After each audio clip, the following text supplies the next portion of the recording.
Olá, a notícia está de volta com o Maurício Sesquim. Sesquim, a gente estava falando aí da questão dos planos de saúde. Um outro ponto que eu queria discutir com você, reajuste para reembolso. Tem muita crítica nesse sentido. Eu contrato um plano de saúde, o reembolso é de tanto. Aí aquele reembolso ele não se reajusta, mas há um reajuste para o plano. Não tinha que ter reajuste para reembolso também? Tem? Com certeza, tem e deve ser demandado e pleiteado. E quando não ocorre, deve ser reclamado à agência. Mas está previsto que tem? Porque muita gente se queixa que não tem, que liga para o plano e fala não tem reajuste para reembolso.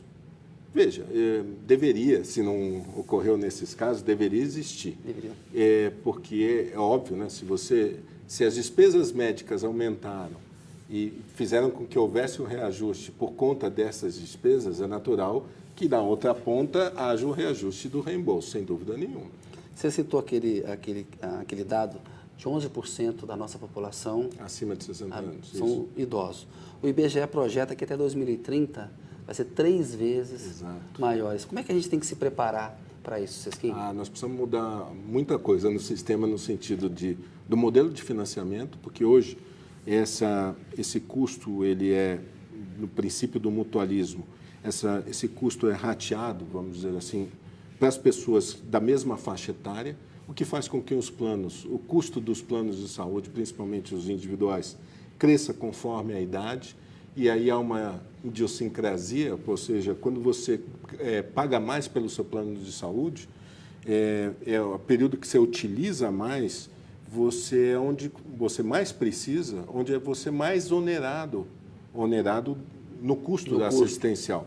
E vira de regra no momento da vida que economicamente você já deixa de ter uma vida economicamente ativa. Você tinha que aumentar um pouco o preço para quem é mais novo, para não aumentar muito para quem é mais velho? Uma parte disso já é feita. Além disso, eu acho que a gente tem que começar a pensar em capitalizar um pouquinho durante a vida economicamente ativa, ou seja, criar um misto de mutualismo e capitalização de recursos, para que na fase mais avançada da vida você possa manter o custeio do seu plano de saúde. Dentro do próprio plano que você tem? Combinando um plano de capitalização e de mutualismo como é hoje. Esses produtos existem já? Essa é uma proposta que foi feita na minha gestão na agência, que está hoje no Ministério da Fazenda em análise, para que haja a possibilidade... Para liberar para fazer. Hoje não é possível fazer, mas é uma ideia sua. Isso tem que vir combinado, na minha percepção, com aquela linha de cuidado ao longo da vida, com mudança do modelo assistencial, que façam com que se previnam doenças que sejam evitáveis ao longo da vida, principalmente na última fase da vida, para que a gente tenha custos menores por conta disso. Terceira coisa que precisa mudar é o modelo de pagamento do setor. Não incentivando o consumo, mas sim incentivando o melhor resultado. E eu falo resultado, desfecho clínico, não é resultado de custo, não. Lógico que custo-efetividade é importante no sistema e as pessoas precisam conviver com isso. Uma sociedade não tem um fundo infinito, recursos infinitos a serem gastos. Portanto, ela tem que ser efetiva no gasto. Mas, em termos de resultado, premiando os melhores resultados e corrigindo aqueles que não têm melhores resultados.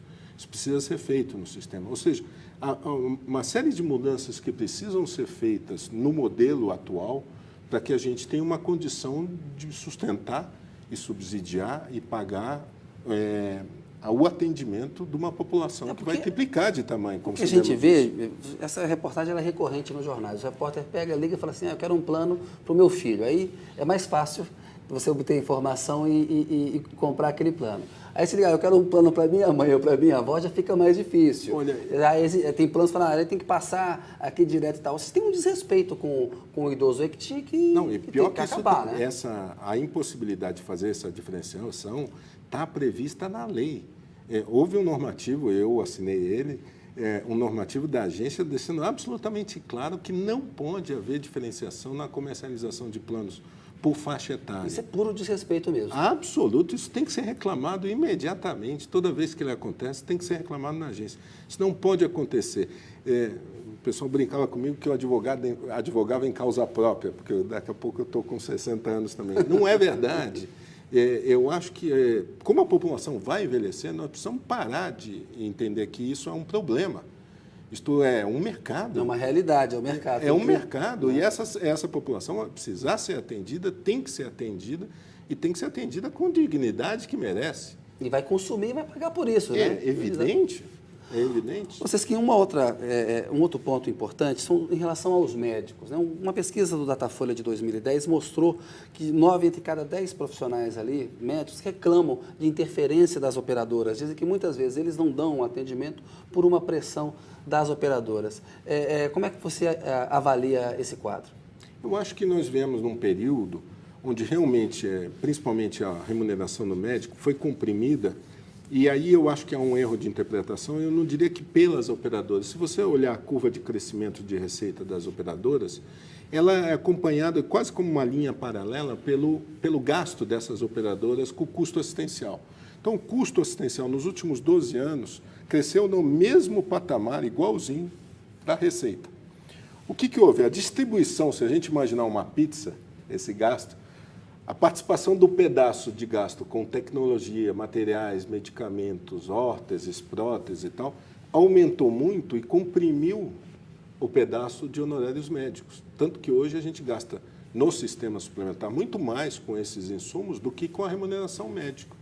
Isso precisa ter a participação não só das operadoras, mas dos próprios médicos de reposicionar. Isso já vem acontecendo, os honorários médicos têm crescido nos últimos 3 anos, mas não no patamar que eles ainda acham adequado. Agora, para que isso se expanda mais e o honorário cresça mais, há que haver uma maior racionalização do uso desses insumos. Por isso que eu insisto na questão da gestão da assistência, da utilização de recursos de forma racional, até para você poder remunerar melhor o médico. Sesquim, nosso programa está chegando ao final, eu quero abordar com o senhor ainda essa questão dos mais médicos, mas tem um outro ponto que se fala muito da chamada judicialização da saúde, que as operadoras muitas vezes elas incentivam uma briga na justiça, fica mais fácil para ela topar uma briga na justiça, aquilo se alonga, do que procurar resolver dentro da esfera do atendimento do PROCON, um acordo direto. A sua experiência como gestor na ANS, isso acontece mesmo?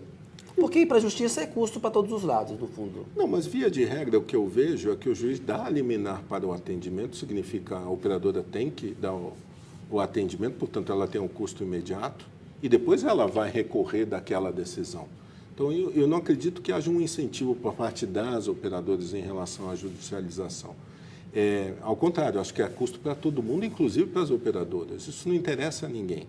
Eu só quero voltar a uma pergunta que você fez da questão da judicialização dessa norma de prazos máximos de atendimento, que você citou que tem um processo e tem uma luta aí. E tem uma discussão.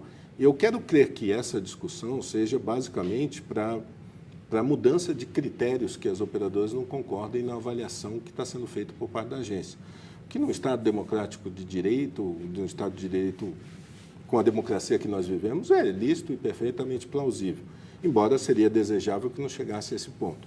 Agora, eu não posso acreditar que isso é uma ação contra a norma em si, porque ela é um grande avanço para o consumidor, e aí esse posicionamento não interessa para as operadoras se contrapor o desejo do consumidor. Foi feita mediante uma consulta a elas, né? Exato. Então, esse é um avanço para os consumidores de plano de saúde, para os clientes de plano de saúde, que eu acho que não deve se retroceder.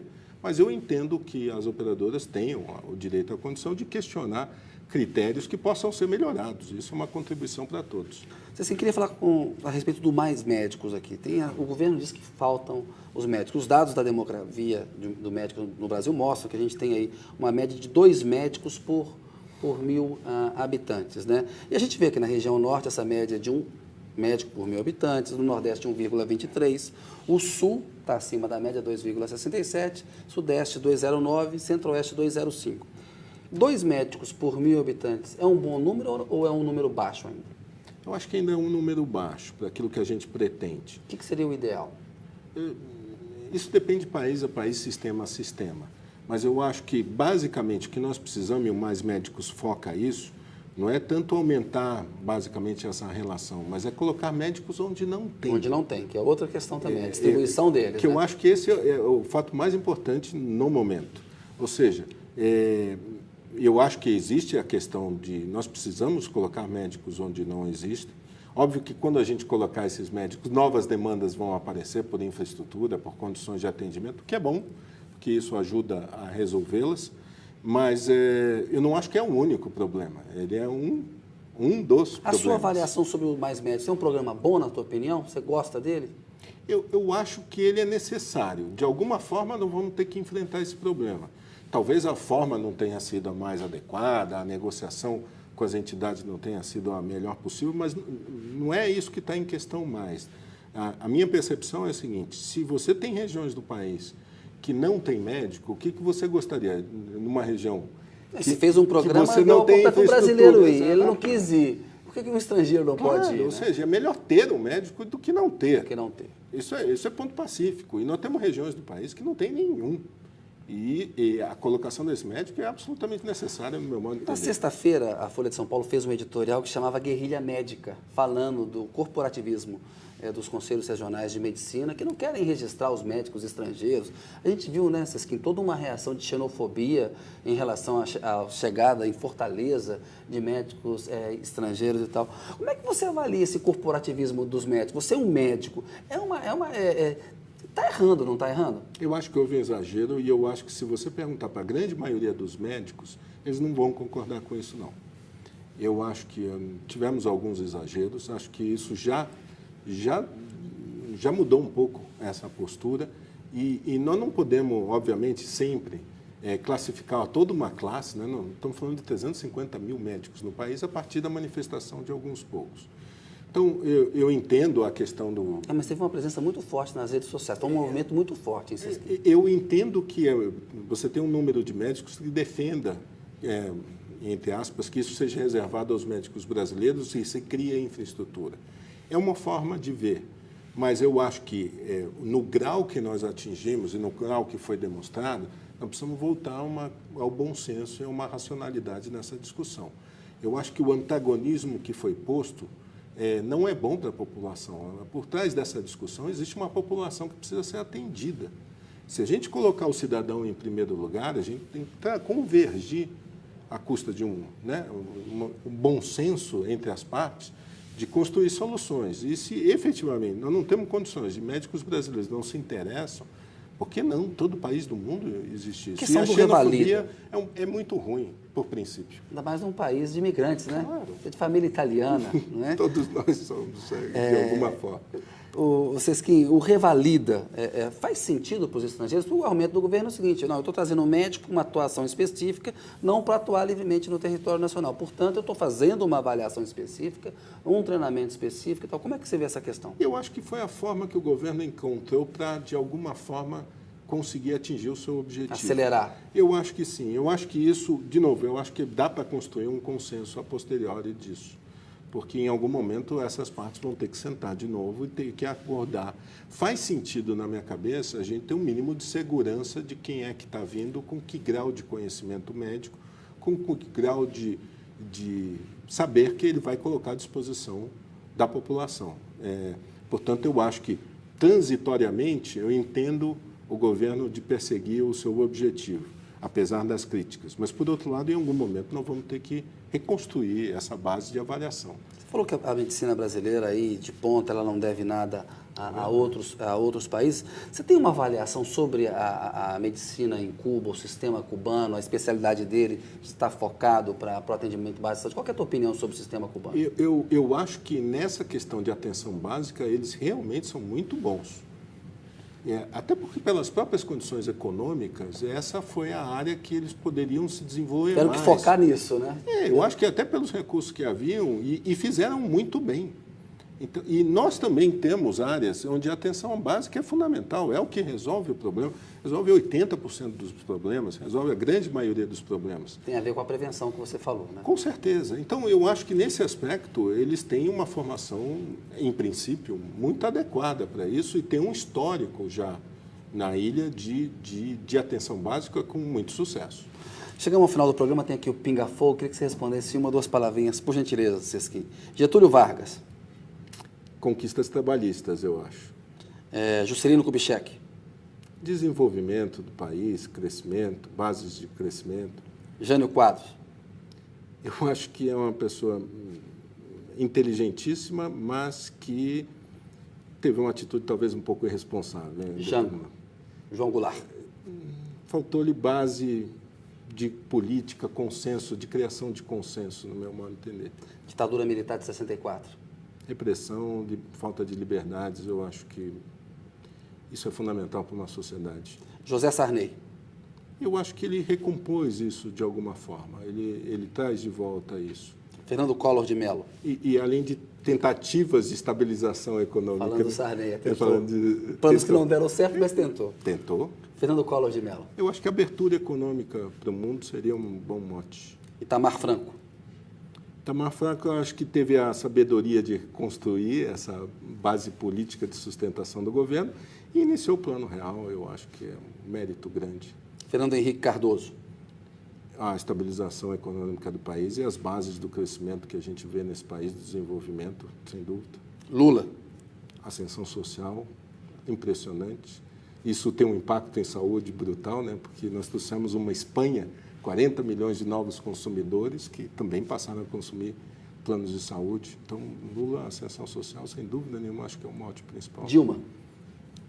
Não terminou ainda o governo, né? Então não podemos avaliar o principal... E vai ser candidata, né? Mas, com certeza. E eu acho que não dá ainda para fazer uma avaliação definitiva, mas a seriedade, o trabalho, a dedicação que ela tem são impressionantes. Seu filme preferido? Puxa, Cinema Paradiso. Muito citado aqui. Diretor de cinema preferido? Diretor de cinema? Eu sou de origem italiana, Fellini. Boa. Um ator? Pode ser internacional, nacional? Pode. Anthony Hopkins. Boa. Uma atriz? Fernanda Montenegro. Campeã de citações aqui. É mesmo? É. Uma Falta música? de original. Regina Braga, pronto. Não, mas a Fernanda Montenegro merece todas as citações. Todas as citações. Regina Braga também. Boa. Uma música? Uma música? Uma música? Uma música preferida, uma música que você curta bastante.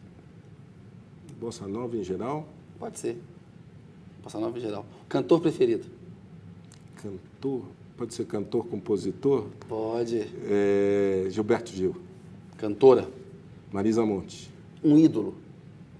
Nelson Mandela. Um livro preferido?